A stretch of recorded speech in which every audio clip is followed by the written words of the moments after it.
Good morning, folks. Am I audible? Yes, ma'am. Thank you.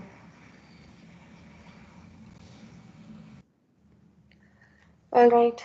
We'll see a quick recap on yesterday's class and we'll move on to the concepts that we are going to see in today's class. Okay. So, uh, in yesterday's class, hope you can see this Word document that I am showing. All right. So in yesterday's class, what we discussed was we started with the second perspective of the internet. So we started with internet and um, the first perspective was the hardware and the software, which we talked in terms of nuts and bolts. All right. The second perspective was the services offered by the internet to the application. So the services offered. All right. So these were discussed yesterday. All right. So when it comes to services, all right. So we discussed about a socket interface. So it's just nothing but the rules that the applications in running on the internet should follow. For example, if I wish to create an application that runs on an internet and somebody has to use it, right? So the other person and I have to follow the same protocols, offered by this socket interface. So that's where protocols comes into picture. So we discussed about protocols also. So protocols are certain rules. Protocols are everywhere in the internet. So they are certain rules laid. So any entity communicating, any two entities communicating via internet should follow any protocol laid an underlying protocol there. Okay. So we talked about protocols. Uh, then we moved on to the next next topic called as network edge. All right. In this network edge, we saw yesterday about end systems. End systems are nothing but, I call them hosts. See, who can be the hosts? All the clients and the servers can be the hosts. Whoever uses internet are called hosts. It's not only the clients are and the end systems or hosts, even the servers, because as a client I would be sending some request, the server is responding. So both the end systems require internet. So client also requires internet for sending, server also requires internet for sending. So in this whole system concept of network, end systems are nothing but whoever uses internet. So clients and servers and all internet of things, all right, all internet of things devices falls under end systems. Hope you got this. So in the due course, when we come across this terminology called as end systems or host, you should think of anyone who's using the internet. So servers could be, I said servers are not single systems like client. Servers are large data centers, and we saw about Google, who where it has 15 large data centers, and each data center has some 1 lakh plus computers. Okay, so servers could be in this way. Clients are normally our handheld devices, PCs, laptops, all those things. All right. So this we saw regarding network edge, the first one. The second one regarding network edge that we saw was there's nothing more to talk on end systems, hosts, and clients. It's pretty much clear. So the next one is access networks. Okay. In access network, the first one that we saw was the first one that we saw was edge routers. One terminology called as edge router. Can you recollect what is an edge router? An edge router is the very first router, very first router connected to a network, connected to an end system, to an host or an end system. So you please don't forget this. What is an edge router? Edge router is something that a very first router, there could be n number of routers in the network. The very first router is called, to which a host is connected, is called as edge router. Okay. So the next that we were talking about is how to connect to the edge router. So the question was how to connect to the edge router. So we had three possibilities there. So sorry, two possibilities: residential access, which is otherwise called as home access or home network. Okay, the second one is called as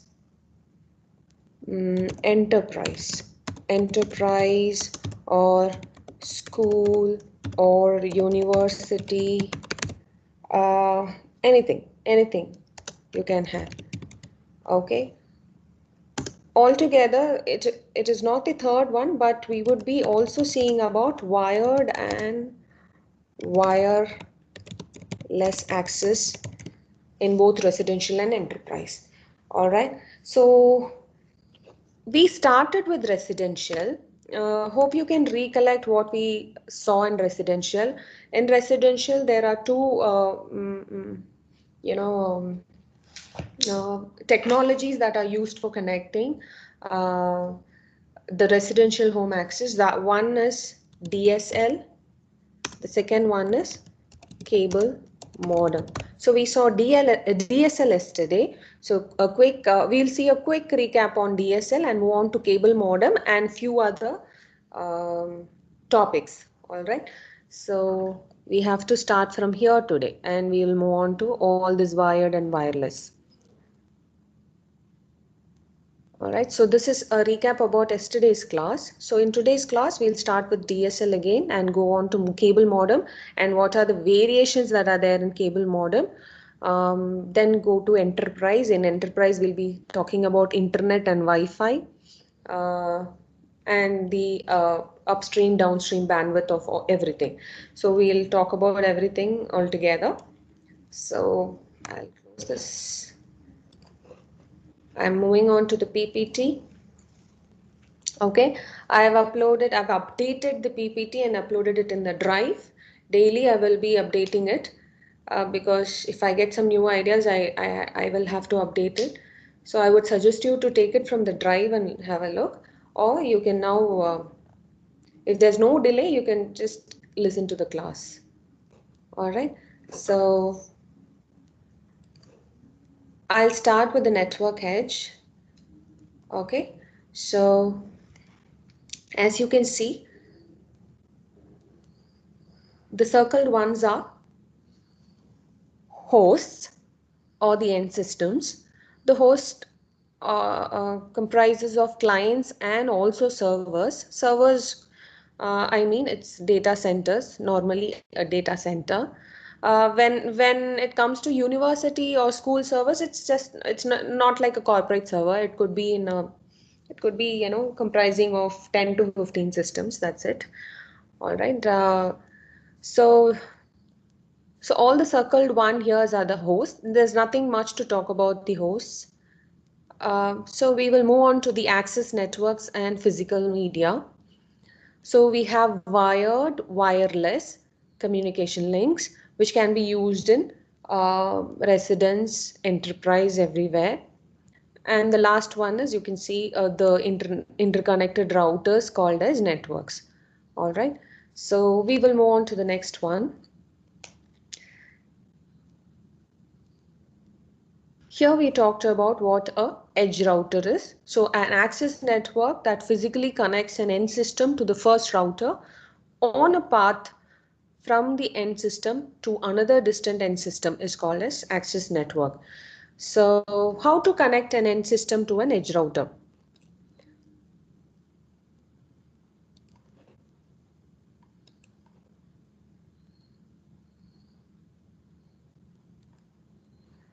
So how to connect an, sorry, this is bad.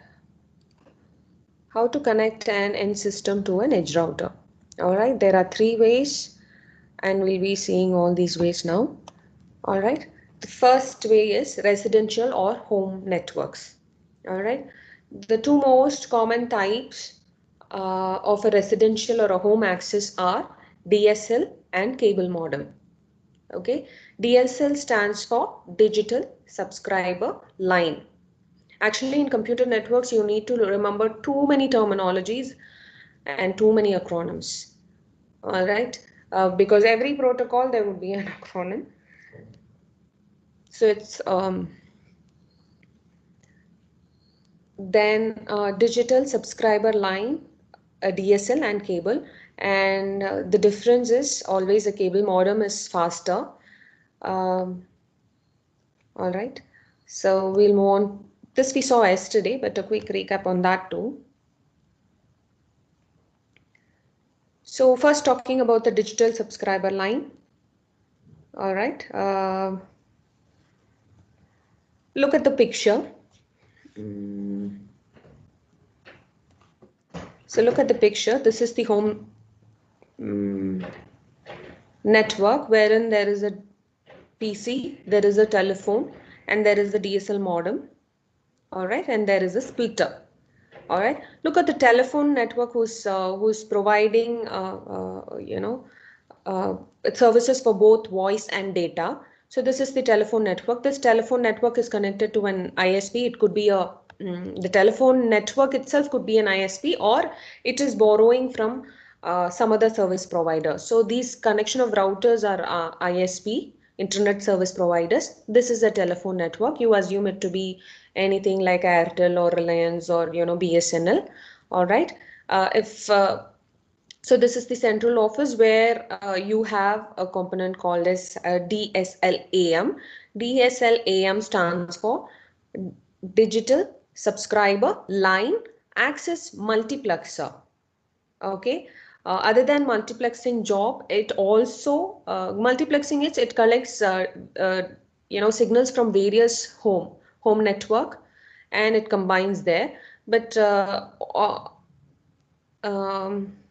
from multiplexing job, it also converts the analog signals from many houses back into digital. Okay, so this is also a job of this DSL AM. Okay, you can see a line connecting. We are going to see all the physical medium now. So this could be any one of the physical medium. Depending on the physical medium, the frequencies would differ. Okay, here there is a splitter. If it's going to be a voice call, then it is transferred to the telephone. It's a data one. It goes to the modem and to the computer or any device connected. Okay, so this is the whole picture of the telephone network which gives a DSL service. All right, so coming on to the theory part, so it uses existing telephone line for both data and voice. So data goes to the internet and voice goes to the telephone network. Okay, there are the residential telephone line carries both data and traditional telephone signals simultaneously, which are encoded at different frequencies. I'm going to talk about the frequencies now. At a high-speed downstream channel, the frequency is 50 Hz to 1 megahertz. Medium speed upstream channel, it's 4 kilohertz to 50 kilohertz band. An ordinary two-way telephone channel is in the range of 0 to 4 kilohertz band. Okay, this would look, this approach makes the single DSL link appear as if there were 3 separate links, so that the telephone call and the internet connection can share the DSL link at the same time. This looks like three different links, but it's not. It's just one. Both the data and the voice can be transmitted over the single one. All right, this is about the DSL. So the picture says it all. There's a DSL AM. So if you understand this picture, the cable modem is also quite similar to it. All right. Next, we are moving on to the cable modem. So when we talked about DSL, DSL is offered by a telephone company that provides the telephone services for us. So wherein here, since it's a cable modem, from where our home network, avises this cable television for the television, that particular company is going to provide internet access to. For example, in Bangalore, Hathway is quite famous because Hathway is a company which provides cable television, cable to all the household for television. All right, the same modem you can use it for data too. All right. Likewise, if Hathway is one such best example I could think for. So they are cable modems. The company which is providing cable television, which is going to provide the data also. So look at the picture here. Okay, it's quite similar to the DSL, but instead of DSL AM, here there is CMTS, which stands for Cable Modem Termination System. Cable Modem Termination System. This also does the same job that is done by the DSL AM, that turns the analog signal sent from the cable modems in many downstream homes back into digital format. So basically, analog is getting into digital in this particular place. All right. So they get internet from the ISPs, and they split it and give it to the apartments or individual homes. Likewise, instead of a DSL modem, here a cable modem is used, a splitter is used. A splitter goes to the TV, wherein in DSL it goes to the telephone. Here it goes to the TV because it's a cable modem. And then if it's data, it goes to the device. All right. So this is what is the cable modem is about. There's a quite different variation of cable modem too, but that we will be seeing now. But look at the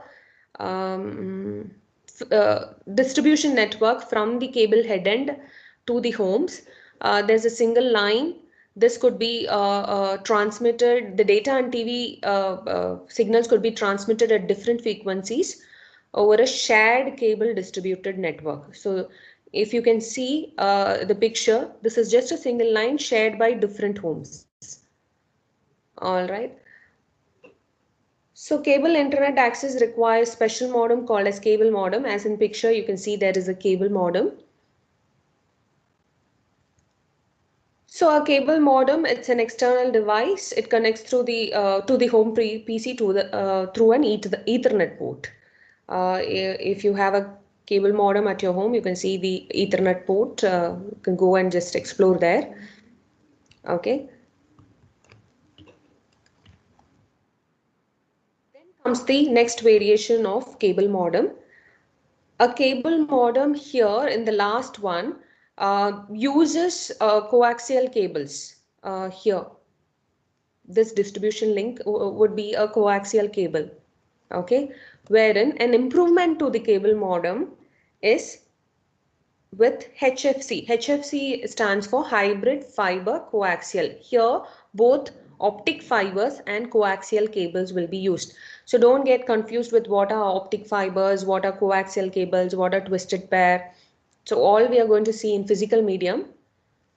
So they are different, each has different transmission rate and bandwidth. So as you can see, this is the internet in the picture. As you can see, this is the cable head end. All right. There is a fiber cable, optic fiber cable. Optic fiber is said to be the the one which transmits at the higher rate. Okay, so there is an optic fiber here, and there's a fiber node attached, and from there the signal is split. So you can see a coaxial cable from there.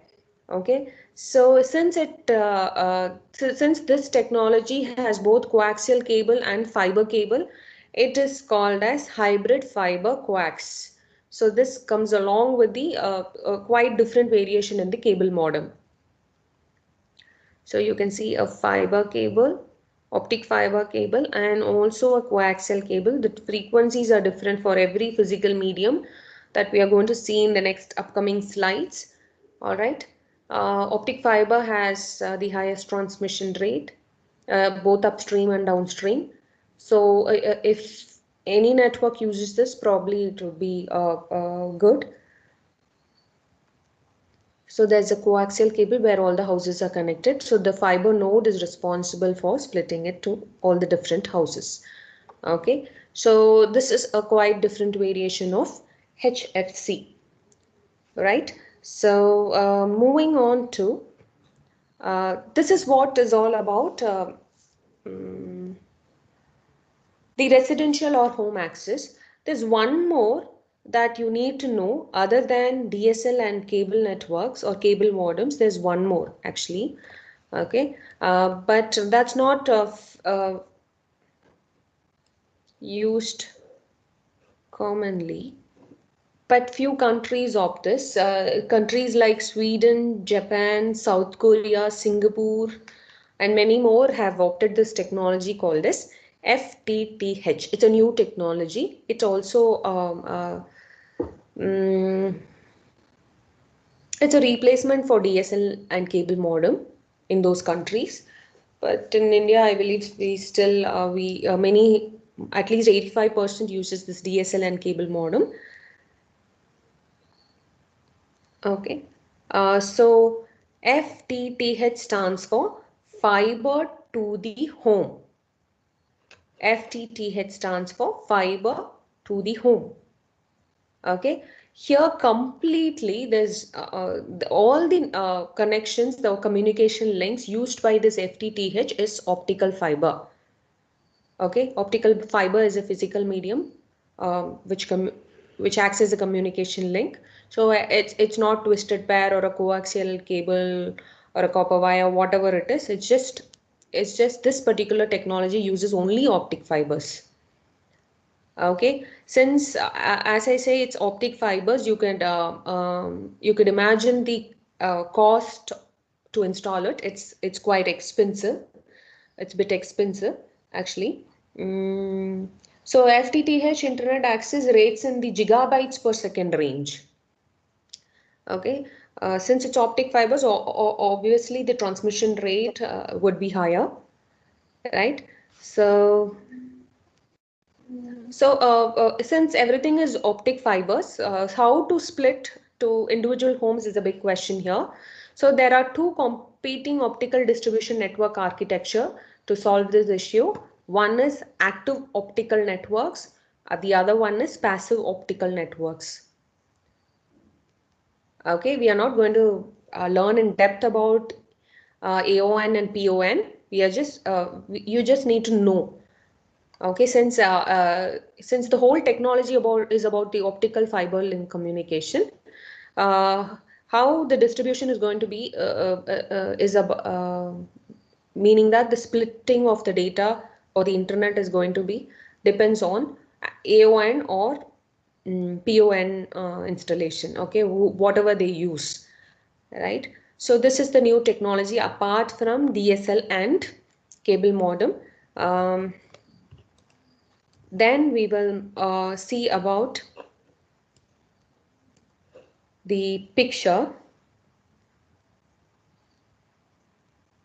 Can you see the picture here? This is the central office. All the communication links here are optical fibers. Okay, this is the central office. This is the ISP or the internet which it takes from. All right. Instead of a cable modem, or sorry, what was there in cable modem? It was um, in DSL. It was DSL AM. In cable modem, it was CMTS, cable modem termination system. So in this, it is OLT. OLT stands for optical line terminator. You can make a note if you want. Optical line terminator. Okay, so this particular central office is analogous to the telephone company or the cable company. Here it's a central office which has optical line terminator, which helps in conversion between the optical and electrical signals. Okay, there the DSL AM or CMTS helps in converting the analog signals to digital signals. Here it converts the optic signals to electrical and electrical to optical, vice versa. So there's an optical splitter, which there would be an ONT in all the homes. Okay, typically this ONT is typically a wireless router. Okay, you have it on the all the homes instead of a cable modem or a DSL modem. So this is how it goes to be. So in locations where DSL cable and FTH are not available, so we have seen all these technology, DSL, cable and FTTH. In locations where these three are not available, what could be the solution? A satellite link can be used, okay, or a dial-up technology can be used. A satellite link or a dial-up technology. There are two master providers for the satellite access are companies called as Starband and Hughes Network. Starband and Hughes Network are two such satellite access providers. They give, so we got to pay them to avail the satellite link. So there is one more technology called as dial-up. If you are in a location where DSL is not there, cable or FTTH, anything is not there, so dial-up can be used. It's incredibly slow.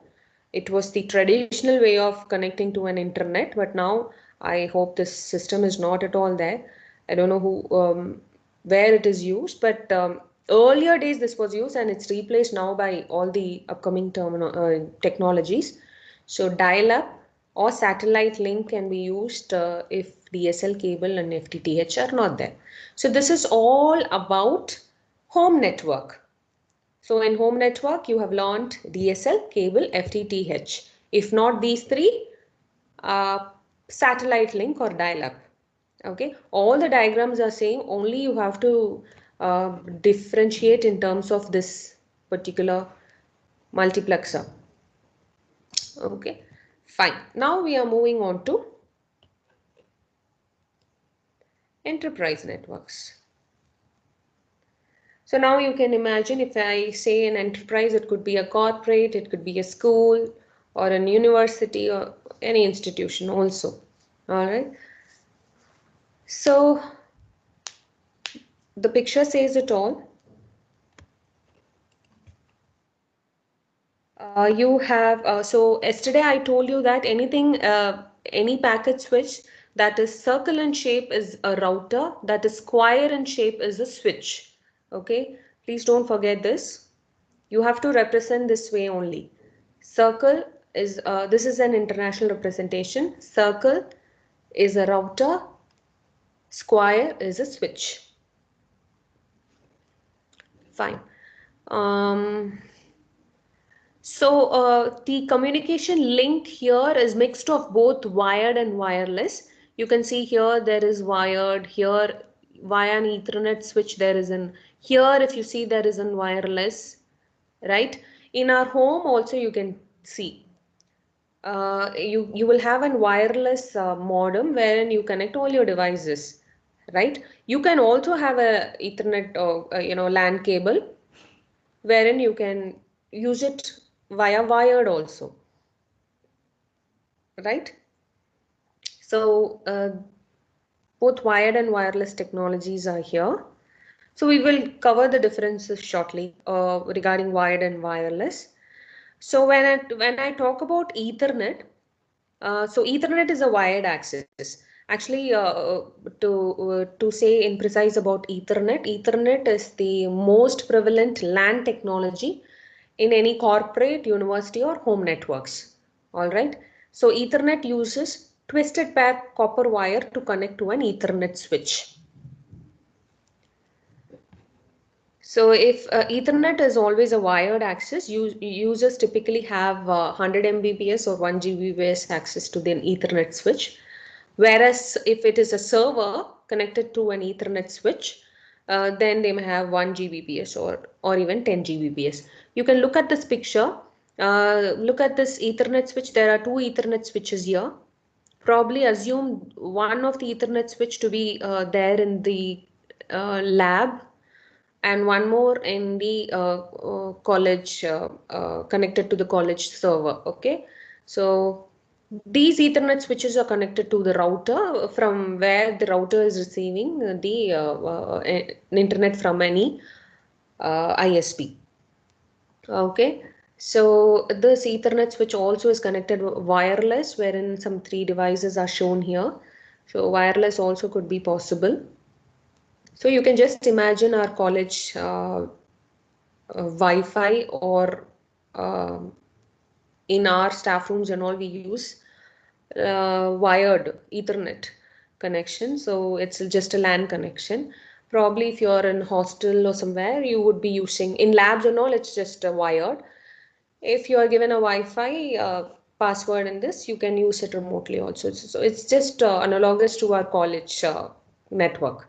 Okay, so just to talk more about we talked about wired. Now let's talk about wireless now. So when I talk about wireless, you should always remember one thing called as access point, be it any wireless technology, in any of the networks.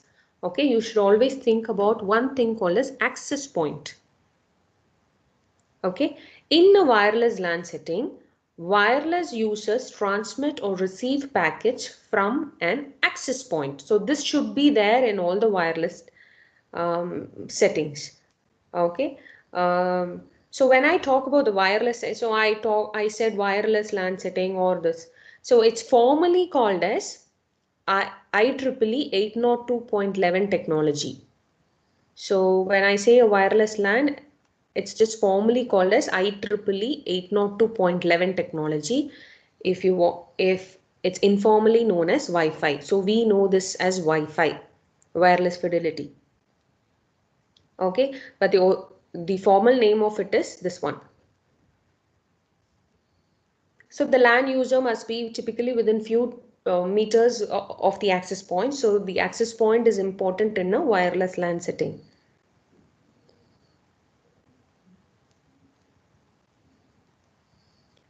So this Ethernet and Wi-Fi were initially used for the enterprise networks, but now it's recently come to home networks too. So that's why you can see a wireless LAN there, wireless router there.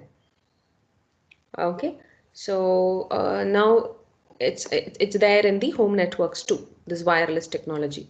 So all put together, if you can see, access network or home access. So you have from the head office, central office, you have a cable modem or a DSL modem, right? A router, a Wi-Fi or a NAT, network address translator. Then you have a wired Ethernet. Then you have a Wi-Fi router. Then you have all the wireless devices. Can you see that circle? Often all these Wi-Fi, Ethernet, and the cable modem is combined into one single box. That's why in your home you can see one single box. All these technologies are combined into one single box. The Wi-Fi, the router, the firewall, and the modem, be it a cable modem or a DSL modem. So you can see one single box. All right, inside the one single box, there are 3 different functionalities done by that one single box. All right, so you can see here, it's combo of wireless and wired.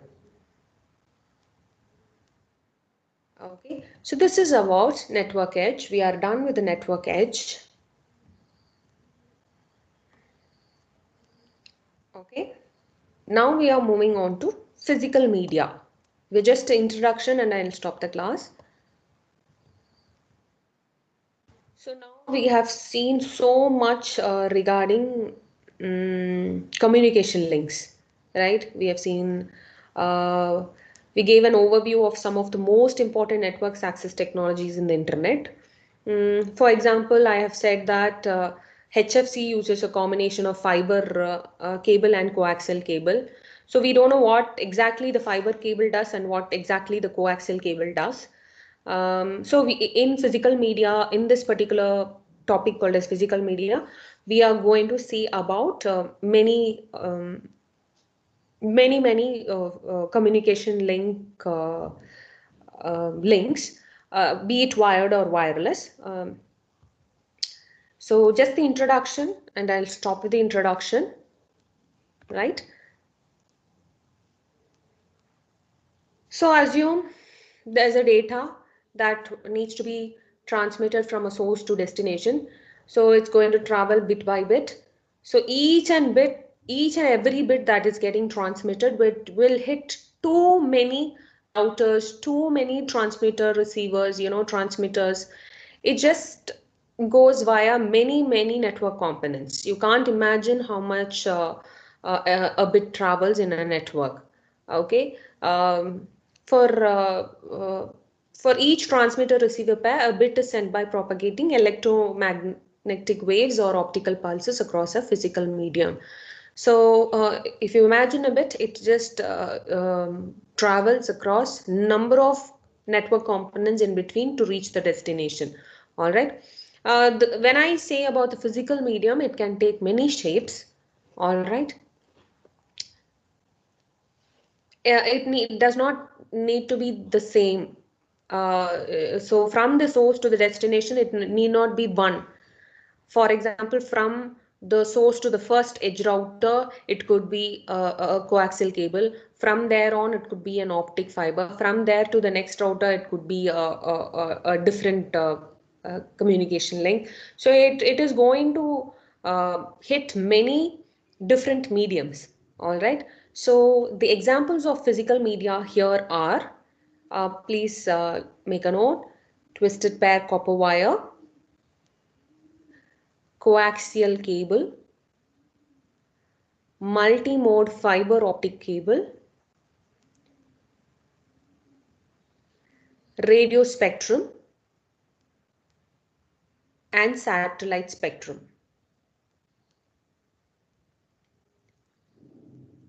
So in this, the first 3 are wired, the next 2 are in the air, which means it is wireless. Okay, the physical medium takes these many shapes. So the first 3 are called as guided media. They fall under the category called as guided media because it's a solid medium. The second 2 is unguided media, whichever is wireless is unguided media. So physical media falls into 2 categories, guided and unguided. Whichever is solid medium falls under guided, say fiber optic, coaxial cable and twisted pair copper wire. Unguided media is the wireless, satellite and radio signals. Okay, so we will start with twisted pair and all tomorrow. So we are going to see in depth about, not tomorrow, Friday, in depth about all the physical mediums, what is its transmission rate, okay, which one is better, like coaxial cable, fiber optic cable, all those things we will see in detail, right? So when you come to the next class, you can just go through the previous classes, slides and come. So these are just whatever I give in the PPT are just the gist. Okay, if for your exam point of view, I would always suggest you to refer the textbook. The textbook is so very clear. You need not search anywhere. The textbook, the prescribed textbook for this course is very good and very clear too. So I would suggest you to go through the textbook because it's just a PowerPoint presentation. You can't add every point that is there on the textbook or every point that I find it on the internet. All right. So you need to just exam point of view, I want you to go through the textbook, right? Few were asking doubts on lab. I believe it would start from next week. Okay. There's no particular programming language we will stick on. We are going to learn many tools here, like Wireshark, all right, Claynet software, many tools we are going to see, and how those networking tools are going to work is what we will learn in Computer Networks Lab. All right. So with this, we will stop today's class. Have a great day, guys.